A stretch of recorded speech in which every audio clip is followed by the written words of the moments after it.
Have you ever wondered about a city so big, so powerful, that its name becomes a legend for literally thousands of years? Well, that city was Babylon. For a time, it was the largest city on the entire planet, a true megacity of the ancient world.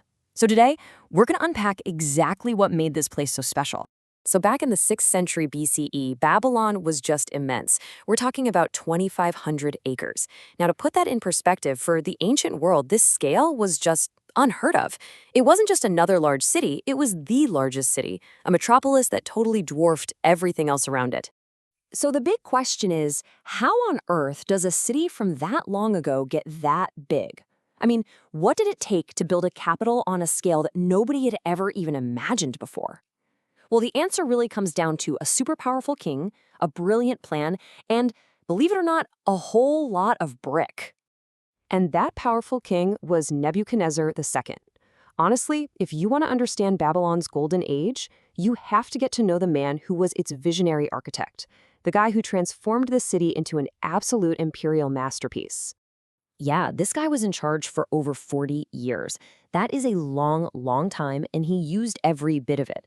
He took the throne around 605 BCE, and from then on, he was busy doing two things: expanding his empire with military campaigns, and at the same time, starting one of the most ambitious building projects in all of history.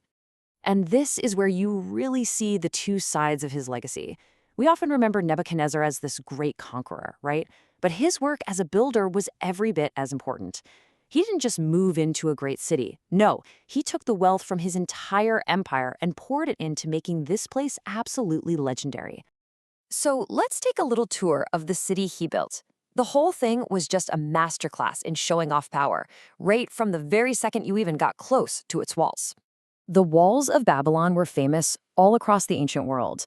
But here's the thing, they weren't just for keeping enemies out. This massive system of inner and outer walls with a giant moat was also a huge psychological statement. It announced to any visitor, this city is stable, it's wealthy, and it is protected by immense strength. Now, if you were lucky enough to get through those walls, you would have been greeted by one of the most stunning entrances in history, the Ishtar Gate. Ancient writers just raved about it, this explosion of brilliant color right in the middle of these imposing defensive walls. And every single detail of this gate was just packed with meaning. Those dazzling blue bricks, they were made to look like lapis lazuli, an incredibly expensive stone, which was basically a way of screaming, "We are rich." And the dragons and bulls weren't just random decorations, they were symbols of the most important gods. This wasn't just a door, it was a carefully crafted message about divine favor and imperial power. But once you were through the gate, your journey wasn't over. Not at all. You'd step onto the processional way, and this was way more than just a street. It was a performance. Walking down this wide avenue lined with carvings of lions was like being in a carefully choreographed show of power, and it was leading you right to the heart of the empire. And at the heart of that empire was the city's sacred core. This was the place where religion and politics were completely intertwined, and it formed the ideological foundation for everything. So, right at the center of it all, you had two key structures. First, the Isagala, that was the main temple for the city's chief god, Marduk. And right next to it was the Etemenanki, its towering ziggurat. And yeah, that's the very structure that later fueled the whole legend of the Tower of Babel. So, here's the crucial point. Nebuchadnezzar's massive investment in these temples wasn't just about his faith. In Mesopotamian culture, a king had to honor the gods. It was part of the job description. So rebuilding their temples was a political act, a way to prove he ruled with divine approval and to legitimize his own power. And right alongside the temples stood these grand palaces. But you should think of these less as homes and more like the administrative engines of the empire. I mean, this is where government happened, where grand ceremonies were held, and where all imperial command was concentrated. This was the central nervous system.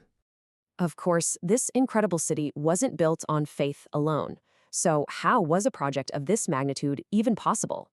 Let's kind of zoom out and see how this incredible reality was actually paid for, and how that reality eventually became the stuff of legend. Okay, to build a city like Babylon, you need a massive economic engine, right? So where'd all the juice come from?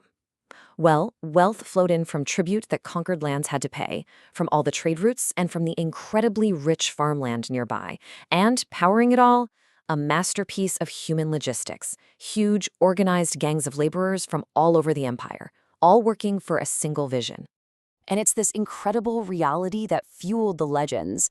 Archaeology has confirmed all the key features, the massive walls, the Ishtar Gate, the temples, but it's also really important to separate the facts from the city's most famous story, the Hanging Gardens, one of the 7 wonders of the ancient world, which, to this day, remains historically and archaeologically unproven.